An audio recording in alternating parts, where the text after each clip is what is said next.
안녕하세요. 세상연구소 구독자 여러분. 자, 한중일의 궁금한 점, 이 호기심을 풀어드릴 텐데요. 먼저 이명찬 교수님 모셨습니다. 안녕하세요. 네, 안녕하세요. 예, 이명찬입니다. 강정현 교수님. 네, 안녕하세요. 강준영입니다. 네, 오늘은요. 세 나라 한중일 통화에 대해서 좀 얘기해 볼까 하는데,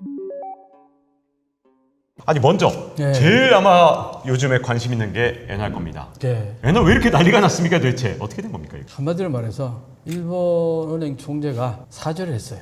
그게 뭔 말이냐? 박살이 난 거죠. 주식이 7월 11일 날요 4만 2천 얼마였다가요 8월 5일 날 3만 1천 얼마. 25% 정도 거의 떨어졌네요. 25% 가까이 네. 떨어진 거죠. 며칠 상간에. 이게 왜 그랬느냐? 일본은행이 금리를 조금 0에서 0.1 있던 걸 0.25로 올렸으니까 0.15를 더 올렸다고요. 이것 때문에 이렇게 벌어졌느냐? 이게 아니라 일본은행 총재가 무슨 얘기했냐면 앞으로도 올릴 가능성이 있다. 상황 봐서. 그러면은 0.5%를 벽으로 생각합니까? 아닙니다. 0.5%도 얼마든지 넘어설 수 있습니다. 이 얘기를 하는 바람에 지금까지 그 0%를 한 몇십 년 하다가 갑자기 0.25까지 올라가고 0.5까지 올라가고 그 이상도 올라가 있다 그러니까 완전히 충격이 된 거죠. 또 하나는 일본의 국채를 엄청 찍어내잖아요. 일본 정부가. 국가 예산이 안 만들어지니까 1년 예산 110조에서 세수가 70조인데 채 안 돼요. 거기 나머지는 다 국채를 찍어내야 되잖아요. 그런데 이제 그걸 그동안 일본 은행이 60%에서 90%를 사들였단 말이에요. 근데 지금까지 일본 정부가 발행했던 국채의 54% 정도가 일본 은행이 가지고 있어요. 그러니까 이제 뭐가 문제냐? 지금 얘기는 일본 은행이 그동안 엔화를 풀어 찍어내고 막 그 시중에 갖다 뿌린 게 신발 신고 가면 저벅저벅 소리가 나도록 뿌렸다는 거예요. 네. 그게 그 어떤 사람이 그렇게 표현했어요. 근데 이게 최근에 30년 가까이 뿌린 돈이 일본 GDP의 14배. 근데 미국은 그 사이에 2.5배를 찍어냈어요. 그럼 어떻게 될 것 같아요? 와, 일본 돈 가치가 후뚝 떨어져야겠죠. 가치가 퍽퍽퍽 떨어지겠죠. 그게 지금 나타나는 엔저 162엔까지 계속 떨어졌던 게 그게 정상적인 트렌드라는 거예요. 그게 그랬는데 이번에 일본 정부가 개입을 했었잖아요. 그동안 개입을 하다가 최근에는 이제 트럼프가 엔저 이거 내가 대통령 되면 절대 용인 못해 이랬죠. 그다음 일본 정치가 중에 이거 엔저 이거 문제가 있다 그랬죠. 기시다 총리도 이거 문제가 있다. 그 정치가들이 엔저가 문제가 있다는 식으로 얘기해 버리니까 내가 볼 때는 일본 총재 입장에서는 이러지도 못하고 저러지도 못하고 이러고 있던 차에 외압이 들어오니까 그 힘을 빌려가지고 올린 게 아닌가 나는 그렇게 생각해요. 네. 그러면은 나중에 욕 덜 먹을 거 아니에요. 그렇죠. 정치권에서 저렇게 강하게 압력을 넣었지 않냐. 그래서 나도 어쩔 수 없이 올렸다. 그렇게 될 수 있겠다. 그래서 올렸다고 나는 봐요. 네. 그 다음에 또 하나는 뭐냐니까 지금까지 국채를 한 달에 6조엔씩 사들였어요. 그랬는데 4천억 엔씩 덜 사겠다는 거예요. 2026년 1월, 3월 가면은 3조엔으로 딱 반으로 유지하겠다 이 얘기거든요. 네. 그럼 이 사이에 이거 일본은이 사지 않는 이 국채는 누가 사냐 이거야. 이 문제가. 네. 누가 사지 않으면 어떤 식으로 폭락하면서 금리가 폭등해요. 네. 그 금리가 폭등하면 일본 은행이 안고 있는 채 600조예요. 600조. 여기에 이자가요. 2조 9천억 엔이 이자가 나갑니다. 그 1% 올리잖아요. 올라가잖아요. 그러면요. 28조 엔 정도가 이자가 나가야 돼. 근데 일본 은행이 가지고 있는 자산이 13조 엔에다가 주식을 가지고 있어요. 일본 은행이. 주식이 37조 얼마더라고 계산이. 그것도 어마어마한 금액으로 갖고 있군요. 네. 그렇게 가지고 있던 게 이번에 폭락한 거 아닙니까? 네. 23조까지 떨어졌더라고. 그러니까 37조 하던 게 23조 정도면은 한 3, 4조가 하루아침에 날아가 버린 거예요. 이러니까 일본은행이 안고 있는 이런 문제, 이 주식 가지고 있는 거하고 채권 가지고 있는 거하고 이게 일본은행이 가지고 있어서는 안 될 걸 가지고 있으니까 내가 이걸 표현 어떻게 하냐. 이 암덩어리가. 이 암덩어리 수술하기도 어려워요. 매달 하나도 안 사잖아요. 그럼 10년 딱 걸리더라고요. 네. 다 해소하는데. 근데 그게 되나요? 일본은 정부는 계속 국채를 찍어내야 되는데 누가 삽니까? 그러니까 일본은행이 사들일 수밖에 없잖아요. 이게 계속 그냥 쳇바퀴로 굴러가니까 후지마키 다케시라는 어떤 사람은 이 사람 얘기로는 이 암덩어리를 안고서 계속 가면은 결국은 일본은행이 사망한다 이거예요. 머지않았다 이게. 일본은행이 지금 안고 있는 이 문제 때문에 일본은행이 신용이 저하되는 해외에 있는 은행들이 떠나가 버린다는 거예요. 네. 엔화를 다루지 않는. 지금도 보면은 아르헨티나 페소나 러시아의 루스 같은 급으로 지금 링크를 해놓고 있잖아요. 네. 여기에서 지금 방금 같이 이런 일들이 벌어져가지고 이번에 4천억 원씩 줄인다는 거, 그 매수를 줄인다는 거, 그게 과연 실행에 옮겨질 수 있느냐? 실행에 옮겨지지 못하는 순간 어떤 일이 발생합니까? 다시 엔화가 지금 폭락하겠네요. 엔화 폭락을 일본은행이 저지할 힘이 없다, 수단이 없다, 능력이 없다는 걸 시장이 간파해 버린다는 거예요. 그냥 갈글 그것만 남았다 이렇게 얘기를 하는 거예요. 야, 이 엔화가 어떻게 움직이냐, 우리 원화하고도 굉장히 밀접한 것 아주 같아서 밀접하게 연관되어 걱정인데요. 있기 때문에 이거는 진짜 꼭 경종감을 갖고 한번 주시해봐야 될 거라고 봅니다. 요즘에 위안화에 대해서 관심이 좀 줄었지만 사실 트럼프가 처음 취임했을 때 2017년에 위안화만 갖고 계속 공격했잖아요. 자, 앞으로 위안화 지금 현재 상황 어떻게 보시고 앞으로 어떻게 될 지금 거죠? 사실 이 교수님 말씀하셨습니다만은 중국의 위안화는 완벽한 통제 화폐이기 때문에 그렇죠. 그런 이거- 영향을 뭐 상대적으로 좀 덜 받고 중국 정부는 여전히 돈이 많이 있습니다. 예를 들어서 외환보유고도 지금 3조 4천억 달러가 넘으니까 웬만한 방어 수단은 다 가지고 있는데 이제 문제는 뭐냐하면 위안화가 그냥 혼자 중국 내 화폐면 괜찮은데 이것도 다 이미 국제 화폐로 쓰이잖아요. 사실은 뭐 기축통화까지는 못 갔어도 하여간 어쨌든 그 인덱스에 들어가 있고 그러다 보니까 이걸 이제 뭐 미국 강달러에 어떻게 연동을 시켜야 되고 또 일본 엔화에는 어떻게 연동을 시켜야 되고 이 고민이 굉장히 많아요. 지금 내부적으로는 지금 부동산 경기라든가 소비 진작이 안 되니까 돈을 좀 풀어야 되잖아요. 근데 재작년부터 많이 풀었죠. 특히 작년에 리오프닝 한다 그러면서 많이 풀었는데 그 유동성의 함정에 또 빠졌잖아요. 잘 아시지만 돈은 흘러다니는데 쓰지를 않으니까 이게 그냥 돈만 풀려 있고 그럼 또 똑같이 이자 부담 나가고 이러니까 이 화폐에 아주 마이너스적인 요소가 지금 이 얘기 들으니까 지금 일본의 장롱 예금이요. 네. 이거하고 지금 똑같은 현상이에요. 거의 비유사할 아베가 총리가 되고 나서 2차원 금융 완화 정책을 펴는 게 방금 이 얘기거든요. 풀으니까 전부 저축 내지는 장롱 속으로 돈이 들어가고 시중에 돌지 않는 거예요. 계속 풀어도 물가는 올라가지 않고 단 데로 다 빠져나가 버리니까. 지금 그 얘기하고 지금 딱 그 생각이 나네요. 그래서 지금 이제 예를 들어서 중국은 공식적으로 인플레율을 발표를 안 하는데 3% 정도를 이제 속으로 생각을 하고 있는데 이게 어떻게 해도 2%를 못 넘어가는 거예요. 그 얘기가 거기 딱 똑같은- 일본이 딱 그래. 똑같은 2% 올리면 2차원 금융정책을 안 하겠다고 했는데 2%가 안 올라가니까 네. 계속 한 거 아니에요. 그래서 이 자체는 다른 나라보다 이제 고민은 되지만 그래도 통제할 수 있는 수단이 있기 때문에 이렇게 뭐 일본처럼 야 이제 이 다음에 남은 거는 폭락의 길밖에 없다라든가 뭐 이런 정도는 아닙니다. 이런 정도는 아닌데 중국의 인민폐와 달러 이 제도 자체가 미국은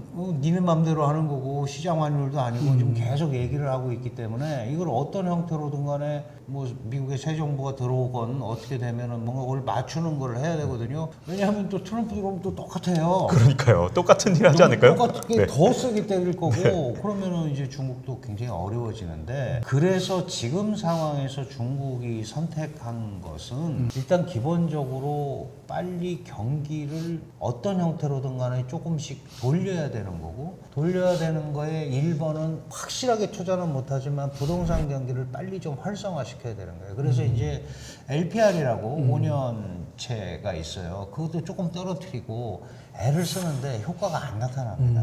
이 안 나타나는 거에 대표적인 현상으로 볼 수 있는 게 지난 3중전에 그 얼마 전에 열린 20기 3중전에서 개혁안이 300개가 나왔어요. 와, 진짜. 개혁안의 숫자가 이게 바로 지금 중국 경제를 얘기해 주는 거예요. 그럼 뭐 어디서 뭘 하겠다는 건지 모르죠. 300개면 안 하겠다는 거랑 비슷한데요? 아니 300개면 너무한데? 거기 네. 파생해서 생기는 것들까지 하면 이건 그러니까 똑같은 말씀 이거 하자는 거야 뭐야 그러면 많은 사람들은 야 일단은 경제가 그래도 미세하나마 올라가기 때문에 네.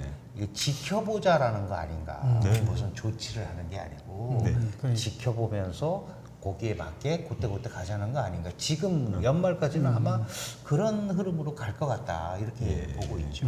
자, 엔화와 위안화에 대해서 제가 반론식으로 한번 얘기를 하고 싶습니다. 왜냐하면 엔화에 대해서 이렇게 얘기하는 사람과 저렇게 얘기하는 사람이 완전히 다른데 다르죠. 예를 들어서 엔화가 지금 해외로 나가 있는 엔캐리가 워낙 많아서 이게 청산돼 봐라. 엔화 가치가 막 올라가면서 청산이 어떻게 됩니까? 엔캐리 트레이드로 나가서 엔화로 빌려갖고 이 저금리를 해갖고 이제 뭐 미국이나 이런 나라에 다 투자를 해놨는데 이게 엔화가 지금 현재 이제 160엔 1달러에 160엔 하다가 145엔 근처까지 오는 걸 한번 봤단 말이죠. 그래서 이게 내년 연말에 제가 월가의 한 애널리스트가 분석한 걸 봤는데 내년 말에 1달러에 115엔까지 간다. 엔화 가치가 훨씬 더 많이 올라간다. 엔캐리 트레이드 청산이 무섭다. 이렇게 얘기하는 걸 봤습니다. 자, 거기에 대해서 지금 엔화 가치가 더 떨어진다라고 생각을 하시기 때문에 굉장히 궁금합니다. 엔캐리 트레이드 청산이라는 게 있긴 한 거 아닌가요? 근데 왜 이렇게 그러니까 엔캐리 트레이드 자체를 한번 보면은 일본 금리는 거의 제로에 가깝고 근데 미국의 은행에다가 그걸 달러로 바꿔가지고 저금해 놓으면 5.5%를 받으니까 그냥 돈 버는 거 아니에요? 거기서 변화된 게 뭐가 있나요? 변화된 거는 일본이 0.15% 올린 거 그거하고 이제 앞으로 미국이 0.25 내지 0.5 좀 더 많으면 0.75 정도는 내릴지도 모른다 이 얘기잖아요. 그래봤자 4% 이상 차이가 나요. 내 같으면 그래도 엔캐리 트레이드 해서 돈 벌 것 같은데 안 그래요? 그렇다고 해서 갑자기 확 돌아올 이유가 뭐가 있냐 이거요. 그 다음에 또 하나는 국채를 줄여나간다는 얘기했잖아. 그럼 줄여나가는데 이게 가능하냐 이게. 가능하지 않으면은 계속 돈이 계속 시장에 풀려나간다는 겁니다. 아까 얘기했잖아요. 14배에 있는 돈하고 2.5배에 있는 달러하고 언젠가는 역할을 나타낼 거란 말이에요. 그걸 거역해가지고 그걸 거슬러 올라갈 수 있는 힘이 어디서 나오는지 나는 그걸 이해를 못하겠다는 거예요. 그런 논리 펴는 사람들의 논리가. 이번에 위안화에 대해서 역시 또 반론 하나 제기하고 싶은데요. 위안화를 관리한다고 말씀하셨지만 이 중국이 밀어내기 수출이 잘 안 되고 각국이 다 막 관세를 올립니다. 그래서 블룸버그 통신에서 한번 기사를 쓴 적이 있는데 이 위안화를 일부러 기습 절하해서 돈 가치를 낮춰서 수출로 계속 밀어붙이려는 중국의 전략을 언젠가는 내놓을 수 있는 게 아니냐라는 블룸버그의 우려를 한번 본 적이 있습니다. 어떻게 그런 보십니까? 시각이 있죠. 그것도 중국도 그거를 해야 되는 거 아니냐라고 얘기하는 사람들도 있어요. 근데 문제는 뭐냐면 똑같은 겁니다. 비중 금리 차가 나오면 외화 유출이 되잖아요. 네. 중국이 지금 제일 머리 아파하는 게 자본이 해외로 빠져나가는 거예요. 맞아요. 일본식의 네. 그걸 하다가 요즘은 아주 적은 돈도 해외로 못 나가게 해요. 그러니까 정부가 완전히 통제해서 지금 박 기자님 말씀하신 거는 통제해서 자기네가 일사불란하게 움직일 수 있다면 할 수 있어요. 그런데 이게 다 연동이 돼 있잖아요. 아무리 뭐 어쩌고저쩌고 뭐 홍콩 증시하고도 연동이 돼 있고 사람들이 그러지 않습니까? 중국 증시는 못 믿어. 그렇죠. 어디에 투자되는지를 봐서 홍콩 증시에 들어간 기업들만 겨우 숨통이 트일 거야 라고 얘기하는 중국 학자들도 있어요 사실. 그러니까 그런 차원에서 보면 지금 이거를 뭐 해서 갑자기 어떤 거를 내세워 가지고 이걸 뚫고 나가기는 쉽지 않을 거고 다만 중국이 제일 우려하는 거는 자본이 빠져나가고 다시 안 들어오면 그렇죠. 다시 안 들어온다는 의미가 뭐냐면 신규 투자도 더 안 일어나는 거예요. 우리가 지금 중국이 제일 골치 아픈 게 뭐냐면 있는 거가 나갈 수도 있죠. 뭐 수지 타산이 안 맞으면. 그런데 괜찮다고 보여지는 것들도 안 들어온단 말이죠. 안 들어오는 게 문제인 거예요. 지금 안 들어오면 일자리가 창출이 안 되잖아요. 예를 들어서 아주 대표적인 케이스 하나를 말씀드리면 그 팍스콘 아이폰 90 몇 %를 중국에서 생산을 하고 이 팍스콘이라는 데가 홍하이라고 부르죠. 여기가 전 세계 IT 가전의 40%를 생산해요. 전 세계 IT 가전에. 이 강력합니다. 물론 대만 기업이지만 중국에서 생산하잖아요. 이런 게 한번 문제가 생기면 빠져나가 버린다거나. 그러면 중국은 끝납니다. 그렇죠. 거기에다가 애플도 이제 빠져나간다고 이러면. 그러니까 이제 뭐 인도로 가네 마네 그런데 이제 또 사람들이 보면 그렇죠. 인도를 어떻게 믿냐고 또 얘기하는 사람이 많아요. 요즘 그렇게 말하죠. 그래서 그게 결정적으로 제로섬으로 가지는 않을 것 같고요. 중국은 계속 이런 식으로 왜냐하면 일본하고 다르고 시장 경제 메커니즘보다는 통제 경제 메커니즘이 특히 외환에서는 많이 작용을 하기 때문에 나름대로 관리를 할 거고 또 3조 달러가 넘는 외환 보유고가 있기 때문에 일정 부분은 그런 식으로 안정적인 뭐 중국이 잘 쓰는 말이 있잖아요. 온건한 통화 정책 뭐 이러면서 그런 식으로 이거를 약간 무마하면서 이런 스타일을 택할 수밖에 없을 것 같아요. 요즘에 가장 많이 나오는 얘기 중에 하나가 동아시아 통화가 옛날 같지 않고 동아시아 경제도 옛날 같지 않아서 세 나라의 통화가 다 같이 흔들린다 이런 얘기가 있는데 그런 것 같아요. 지금 제가 이제 약간 걱정이 들었던 게요. 말씀하신 대로 이제 앞으로 엔화 가치가 또 다시 폭락을 하면 우리 원화도 같이 동반 폭락을 해서 우리도 같이 위험해지는 거 아닙니까?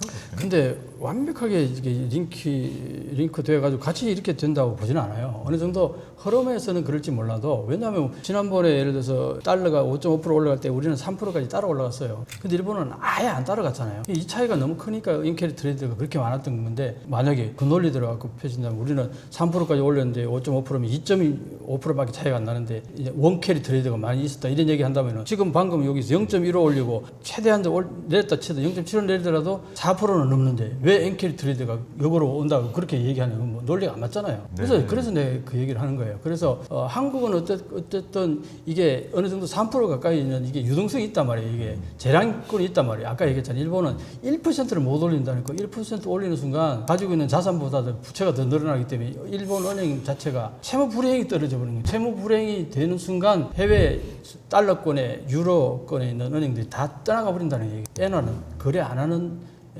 화폐로 취급해버리면은 완전히 폭락인 거죠. 바로 그냥 물가는 막 하이 인플레이션 되고 이제 그때 휴지 조각이 된다. 이 얘기를 그 사람은 계속 합니다.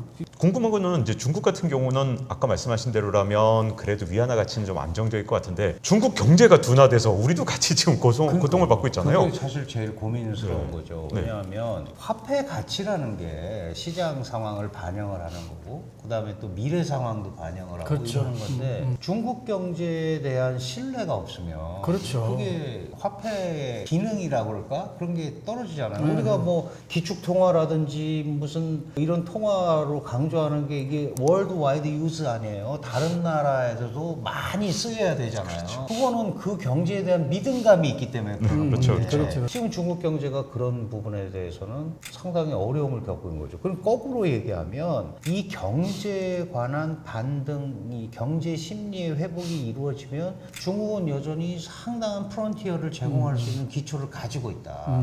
왜냐하면 우리 시장도 있고 그다음에 일부는 독자적으로 뭐 해킹을 했건 훔쳐왔건 애초에는 어떨지 모르지만 그 다음에 건설해놓고 갖고 있는 기능들이 상당히 있는 시스템들이 있단 말이죠. 그러면 그거는 언제든지 다른 나라에 그게 무슨 뭐 트럼프가 됐든 해리스가 됐든 안 된다고 그런다고 안 되는 건 아니잖아요. 경제라는 거는 시장 원리에 의해서 일부 움직이는 게 있기 때문에 그래서 그런 부분에 대한 반등이 반드시 필요하고 우리도 똑같습니다. 저도 우리가 지금 중국에 그동안 개혁개방 한중 수교 올해가 32년째인데요. 그동안은 이제 상호 보완이라는 얘기를 굉장히 많이 했잖아요. 그래서 중국이 안 갖고 있는 걸 우리가 보완하고 뭐 우리가 부족한 걸 해서 보완적으로 발전을 했다고 그랬는데 사실은 이미 10여 년 전부터 경쟁 성분이 훨씬 많이 늘어났어요.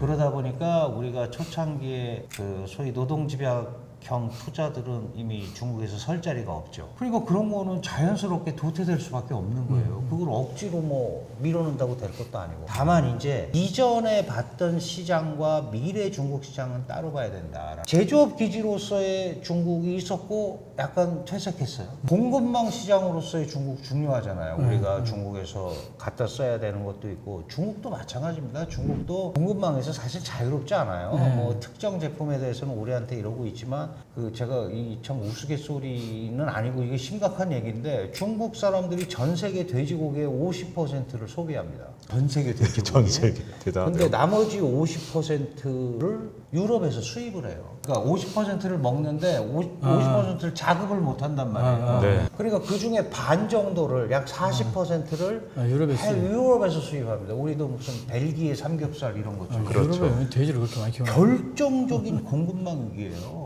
그런 거 안 오면. 그 다음에 배도 이런 것도 마찬가지예요. 중국에 많이 나는 것 같지만 그 사료, 옥수수 이런 거 미국 거 해서 돼지를 먹여야 되거든요.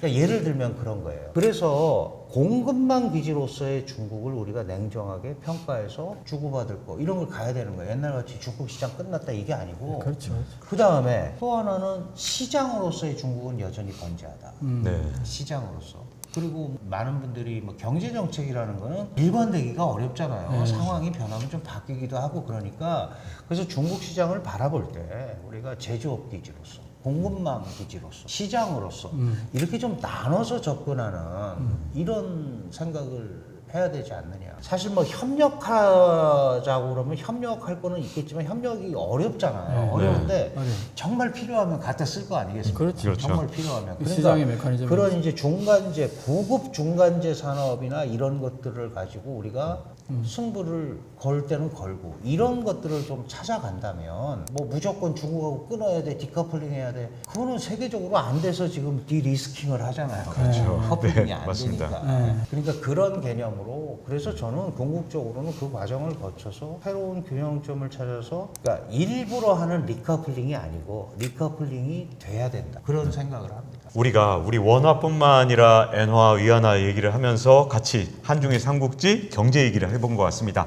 이렇게 두 분 장시간 좋은 말씀 감사드립니다. 네, 감사합니다. 네. 자, 세상연구소 구독자 여러분, 저희가 준비한 얘기는 여기까지입니다. 다음에도 또 재밌는 얘기로 찾아뵙겠습니다. 감사합니다.